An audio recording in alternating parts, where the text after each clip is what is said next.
Warning, do not comply. You need to know the truth. Muslim Brotherhood in my country, for example, UAE, where Arab is banned, but however is not banned in the United Kingdom. So it should be banned? Absolutely, because they use the freedom of speech to censor your right to speak against them. And when they use the terminology Islamophobia, it's just to stop you from criticizing the Islamists and the Muslim Brotherhoods or all form of radicalism. Thank you, Mr. Speaker. The rigged government consultation on Islamophobia is overseen by supposedly independent people who have already declared their support for a definition that would kill free speech in this country. An invitation to participate in the consultation was sent only to hand-picked organisations, the identities of which the government refuses to disclose. French 2025 inquiry into the Muslim Brotherhood in France heavily mentions the UK and Europe. The document identifies the UK as a significant base for the Muslim Brotherhood's European activities. It highlights the Brotherhood's focus on community work, education, and influence through institutions, with a strategy adapted to Western contexts.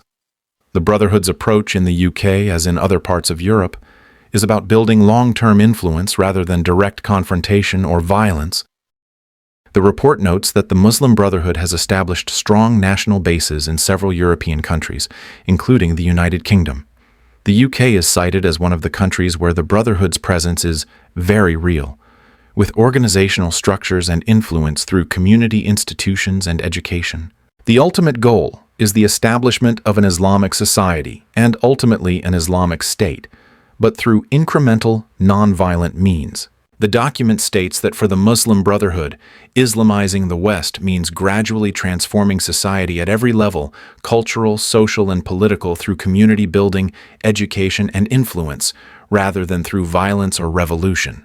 The Brotherhood's goal is the long-term Islamization of society, ultimately aiming for an Islamic state, but their method in the West is incremental, legal, and focused on shaping values and institutions from within. The Muslim Brotherhood has made the denunciation of Islamophobia a central element for legitimizing themselves and for denouncing public action. The denunciation of Islamophobia is used as a political weapon to discredit public policies and to reinforce community cohesion. The Brotherhood capitalizes on real or perceived acts of discrimination or state action, e.g., dissolution of the CCIF, closures of Muslim institutions, to reinforce a sense of collective victimhood among Muslims. This is described as a move from sentiment of Islamophobia to a belief in persecution. By framing Muslims as a persecuted group, the Brotherhood seeks to mobilize communities, legitimize their activism, and position themselves as defenders of Muslim rights.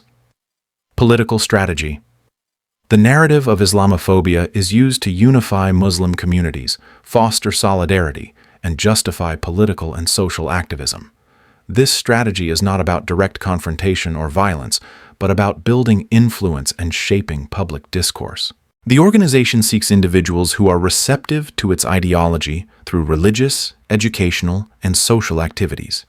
These individuals are gradually integrated into the movement, often starting as sympathizers or supporters, before being invited to join more exclusive circles.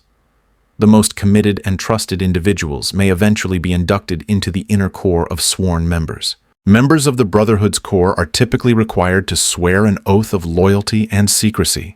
This oath binds them to the organization's cause and obliges them to maintain confidentiality regarding its activities, structure, and membership.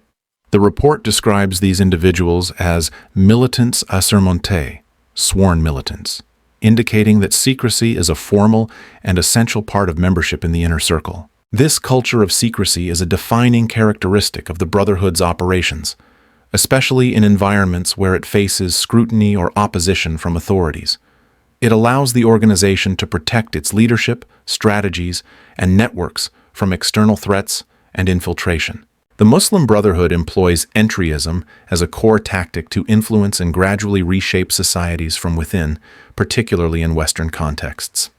Entryism, in this context, refers to the deliberate infiltration of public institutions, political parties, unions, associations, and other societal structures with the aim of steering them towards the Brotherhood's ideological goals without overt confrontation or violence. Muslim Brotherhood influence in Britain. The Muslim Brotherhood is not banned in Britain and operates through a network of organizations, including the Muslim Association of Britain, MAB, which a 2015 UK government review described as dominated by the Muslim Brotherhood. The MB's approach in the UK mirrors its strategy in France, building a constellation of associations, charities, academic centers, and student groups to accrue social capital and influence. The Federation of Student Islamic Societies, FOSIS, with historical MB ties, is active in UK universities, organizing lectures and advocating against government counter-extremism policies such as PREVENT. This demonstrates MB-linked groups' efforts to shape discourse and identity among young Muslims in educational settings. A 2015 UK government report, led by Sir John Jenkins, claimed the Muslim Brotherhood played an important role in establishing and running the MCB in the 1990s, alongside other groups like the Muslim Association of Britain, MAB, and the Islamic Society of Britain, ISB. The report suggested the MB's influence was significant but not necessarily dominant, and it noted that MB membership remained secretive. Dear Prime Minister, we write to you regarding the banning of the Muslim Brotherhood, MB, by the government of the Kingdom of Jordan. As you will be aware, earlier this week, the Jordanian government officially outlawed the Muslim Brotherhood organization within the country. The Jordanian Muslim Brotherhood has been an integral part of Jordan's political landscape since its founding in 1945. Since its inception, the movement has remained committed to non-violent political engagement, seeking to empower the people of Jordan and the wider region. It was therefore with shock that we received news of the Jordanian government's decision. However, while the criminalization of the MB was undertaken by Jordan, the trail of responsibility can also be traced back to our own corridors of power. Over 2 decades of thought crime legislation and policies targeting Muslim political activity in the West have served as a template for foreign governments to repress opposition figures and organizations.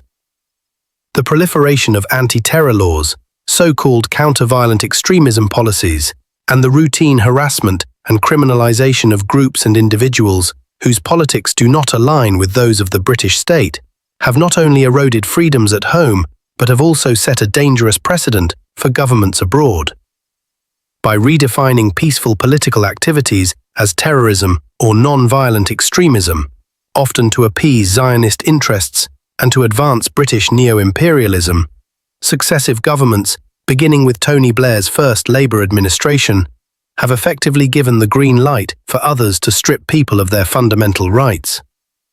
The fight against terrorism has increasingly become a pretext for dismantling democratic freedoms such as the right to protest, support liberation movements, and oppose state-sponsored human rights abuses. Under the false guise of protecting the public, our governments have set us on a slippery slope towards authoritarianism.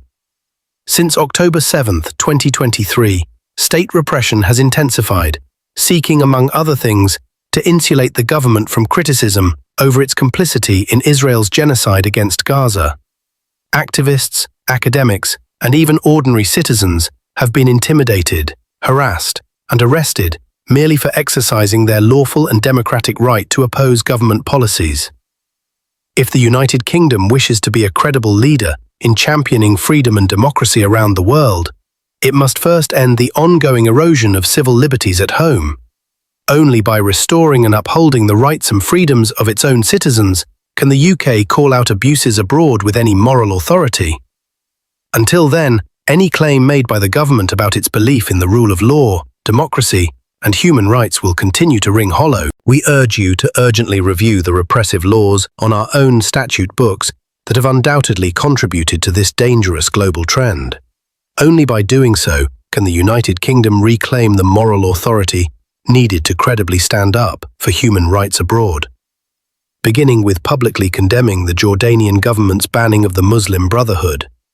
Yours faithfully, Masood Shajare, Chair, IHRC.